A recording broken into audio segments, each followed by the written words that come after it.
Dans le camp de fortune de Rafah, Iyad et sa famille font partie des derniers à planter la tente ici, tout près de la frontière avec l'Égypte. Plus sûr, affirme ce Gazaoui, inquiet d'une intensification de la guerre à venir. Depuis le début de la guerre jusqu'à aujourd'hui, j'ai été déplacé une dizaine de fois. Cette fois-ci, j'ai dit que même si je devais mourir ici, je ne partirais pas. Je suis près de la mer, je pourrais me jeter dans la mer et c'est tout. Où aller? 1,4 million de personnes s'interrogent comme lui, poussées vers le sud de l'enclave de Gaza depuis le 7 octobre et la contre-offensive israélienne suite à l'assaut du Hamas. La frontière égyptienne est fermée. Pas question pour le Caire d'accueillir sur son territoire des Palestiniens déplacés de force par Israël.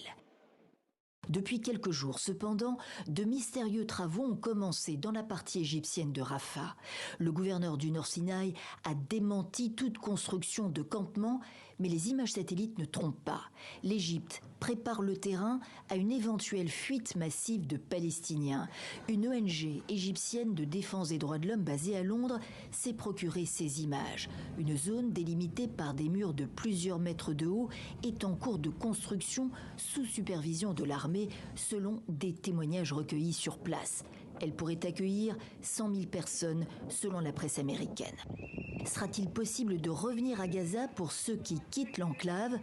Dans la précarité et l'attente à Rafah, beaucoup s'inquiètent de ce que l'avenir leur réserve, comme Elfat, qui a quitté sa maison et son commerce. Elle redoute un nouvel exode sans retour pour les Palestiniens. Si on part en Égypte, qui peut garantir notre retour dans notre pays? Ce serait comme en 1948. On est parti et on a perdu tout ce qui était à nous.